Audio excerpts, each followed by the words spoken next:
we've heard a lot, and we're living in a lot right now, right? We have headlines. We have volatile situations. We have fallen leaders. You've heard about abuse, exploitation, trafficking, but we've heard about hope.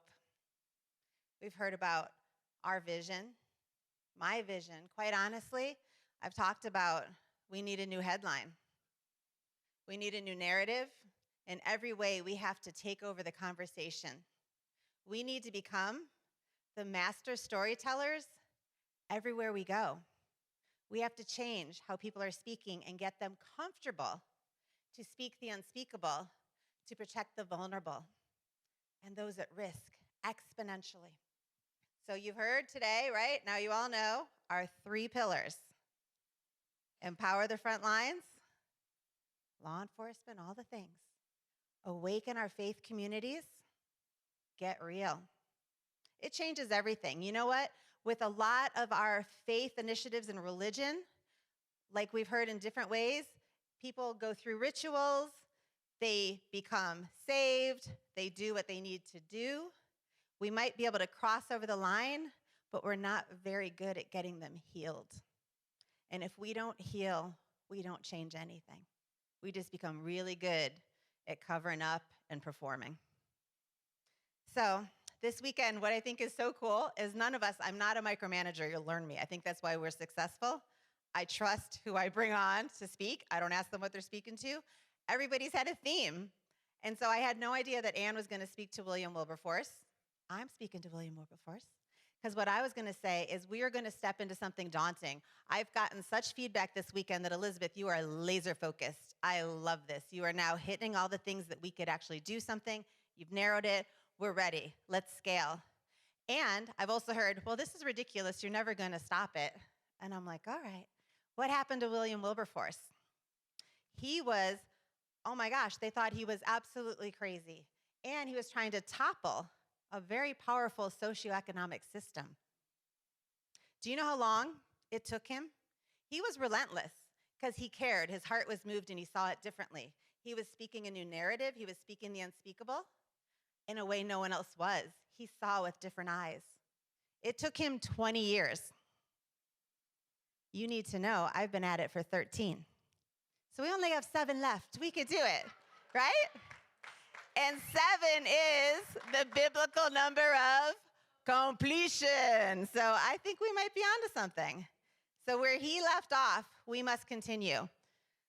But we know this is uncomfortable. I've had people sit here and go, I've never been in a room like this. Everybody's talking about everything. It's so real. I'm like, that's my jam. I mean, that's who I am. You're here because you're drawn to the authenticity. And I'm only here because of a really painful journey. I mean, my story, you don't all know my story, but I believe what everybody has said today. Here comes a baby, and here comes purpose. And if we actually are born and make it into this earth, we are at war because that purpose inside each one of us is so important. So important. And often we're taken out before we even know we're in a battle. I, at such a young age, was lit up for God. Like, it was like my happy place because my family was kind of crazy. You know, I got these Greek, Puerto Rican, Irish, whatever, all we were, Italians, all off the boat. And they weren't intentional in their dysfunction. It was just truly generational. And we had every generational type of abuse you could imagine, sexual, physical, everything, verbal, emotional. And we never missed church on Sunday. And somehow that anchored me. And this was all crazy, but it was loving, very ethnic and loving. But this was everything. My purpose was almost taken out. I mean, I was abused when I was little, and the same-sex thing of girl on girl by someone in my family, I get why today children are confused.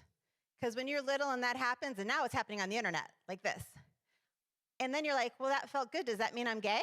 What does it mean? I must be. And now, if we had the marketing campaign that's out there, I'd probably be a boy today. I would probably be a boy. That's how ramped up evil is. They're leading all the marketing. And we have to take it back. I didn't get free with my story. That happened when I was little, And then my most idyllic place in the summer where church was on another level. I was raised Baptist, but in the summers it was charismatic, Pentecostal holiness, like the whole thing. I was abused by my favorite uncle on the way to church one Sunday because I only came in the summers, and he said, "Wow, how you have grown." And actually, when it was over, he left me in the truck, grabbed his guitar, and walked to the front of the stage and started leading worship. My calling was almost killed that day. And I didn't have the handles we have with Real Talk or these other tools. No one was giving you a lifeline in a lift. And right now, we are seeing it exponentially more and more with these children. Things enter. And it used to be it had to enter through a person like my uncle. Now it enters through the internet. It is entering every house in the world, every child, because American Academy of Pediatrics says that 92% of 4-year-olds are given a smart device because it's a good babysitter.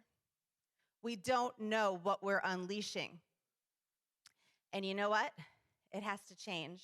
We have to talk about it because dismantling the system is absolutely everything. And putting the off-ramps into place is what it's all about. I've been speaking up for 13 years now.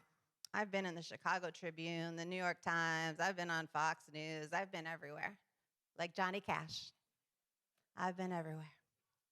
But those stories, when people hear them in the moment, they're like, "Oh my gosh," and then they want to unhear them. It's too much. But I have this with me today that this person heard it, and I'm going to share it with you.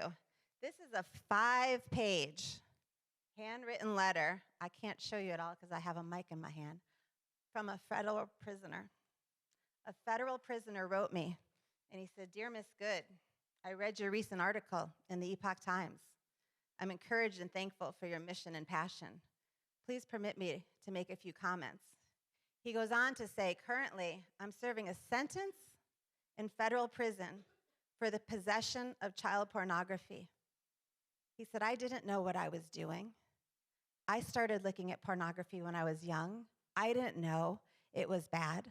I didn't know it was progressional." He went on through pages and pages to share that he didn't know where it was leading. And he said, "The way that you're speaking about it, people need to speak just like you speak." He said, "You were correct in saying that young people introduced to porn become desensitized. It makes it difficult to develop normal, healthy relationships. This is true for anyone exposed to porn over time. It becomes an escape, a false intimacy. It'll eventually become a behavior addiction. It follows a similar addiction cycle to gambling or social media or an eating disorder or substance abuse.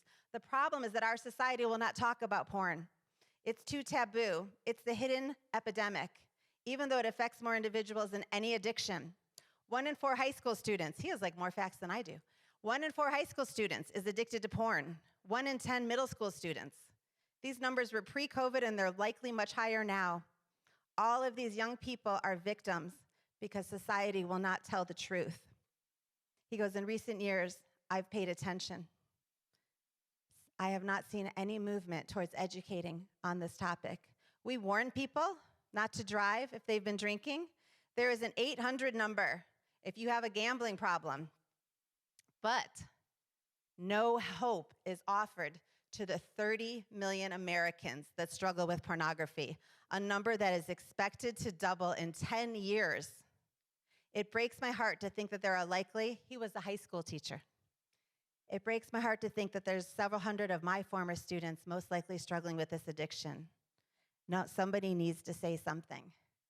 This guy is on the other side. He's locked up for 20 years because of something that grew in the dark. We are about bringing it to the light, right?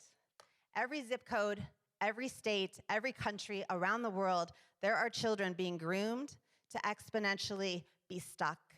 We need to offer off-ramps.